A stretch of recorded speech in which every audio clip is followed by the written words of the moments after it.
Pengen nggak sih bikin barang kamu dirasain sama pembeli bener-bener premium, jadinya mereka bisa keluar duit lebih banyak, tapi sebenarnya modalnya sih nggak segede gitu, cuannya banyak.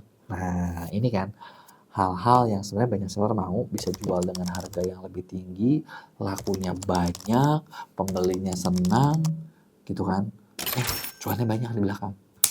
Nah, tapi kalau lu kagak ngerti caranya, bisa-bisa barang kalian malah kerasa, ih, mahal, nggak worth it, orang nggak mau beli lagi, terus udah gitu lu tinggalin.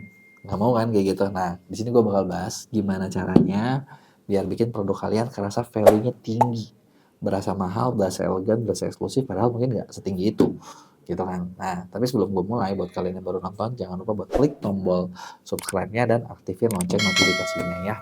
Nah, poin pertama yang bakal bikin produk kalian tuh berasa mahal, bervalue tinggi, terus tuh orang tuh mau keluar duit lebih banyak, itu adalah poin utama adalah USP. Lu punya nggak unique selling point?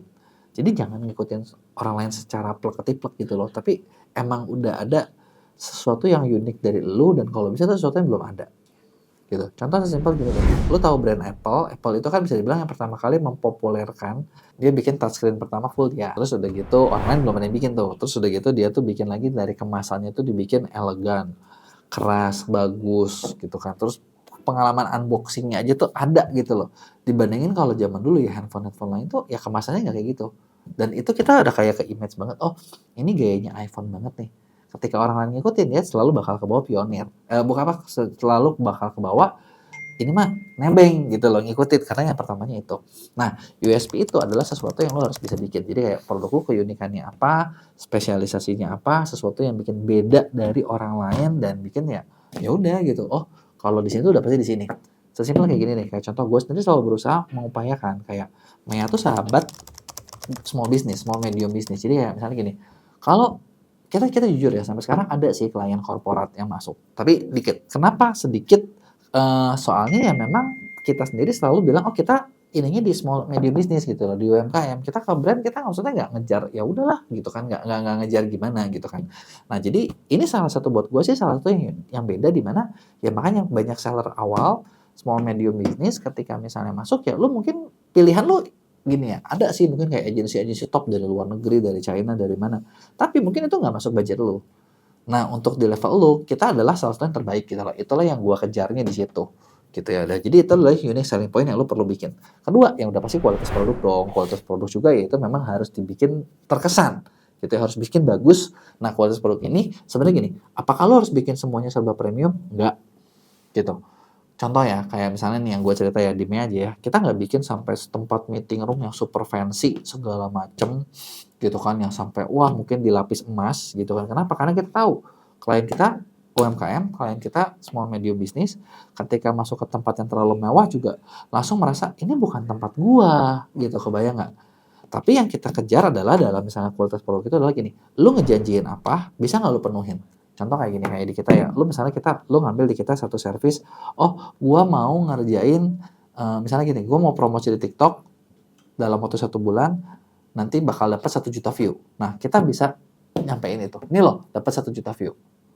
Gitu loh. Ini loh gua janjikan dan gua pastikan dapat 1 juta view sesuai dengan yang lu ini seperti apa. Jadi kan sesuai dengan janji. Misalnya kayak lu bikin barangnya apa nih? Baju anti kerut, anti kusut ya. Itu jangan sampai baju lu kusut gitu loh.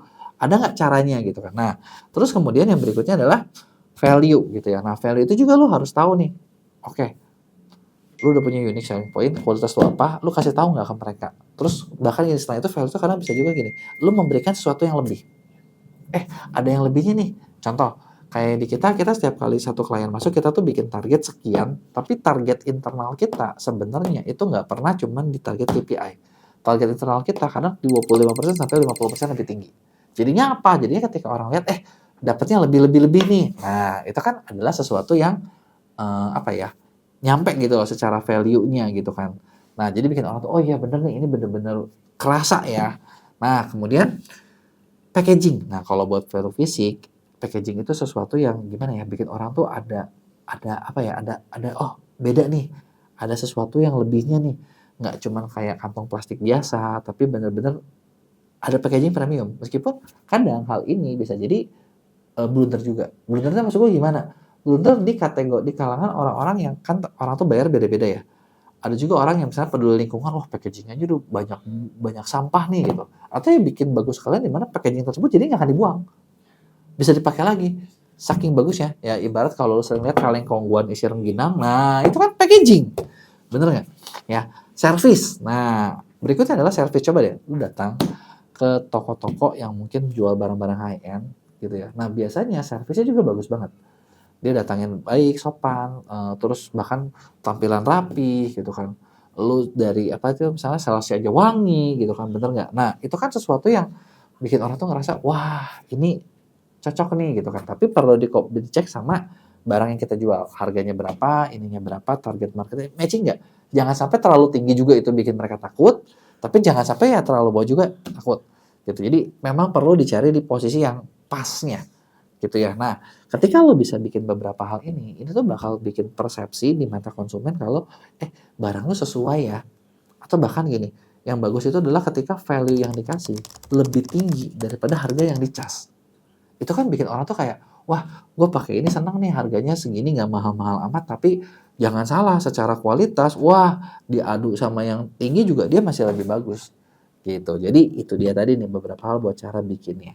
Nah, buat kalian yang oke, gue kepikiran sih kayaknya bagus tapi udah cocok belum ya, bisa nggak dibantu dicekin, diurusin atau dibikinin konsepnya. Tenang, di Skill School, salah satu project yang gue bikin di MEA, itu kita punya salah satu program, di mana program ini kita kerjasama dengan banyak konsultan. Kita bikin yang namanya program pendampingan ordal. Di program pendampingan ordal, nah kita udah nyiapin nih konsultan-konsultan yang bakal ngebantu kalian mulai dari ngeriset market, ngeriset produk kalian seperti apa, potensinya kayak gimana, lawannya kayak gimana, strateginya kalian harus ngapain, apa yang harus dibikin gitu kan. Kalau mau dibantu ngecekin produk ini udah oke belum ya? Itu juga kita bisa bantuin kayak gitu ya. Nah, di mana di sini nanti tim kita bakal dampingin kalian, ibaratnya bakal jadi mentor selama 3 bulan atau 6 bulan tergantung kalian mau yang mana. Dan selama sekian bulan ini kita punya target kayak lu harus naik sekian gitu kan, dan KPI yang jelas. Jadi kita bakal bikin ngerancang supaya hal itu benar-benar kejadian dan itu nyampe gitu. Jadi kalau lo yang mau kita bisa bantu kayak gitu. Nah, kalau ada yang lo mau tanya lo bisa tulis di komen, jangan lupa buat like dan share.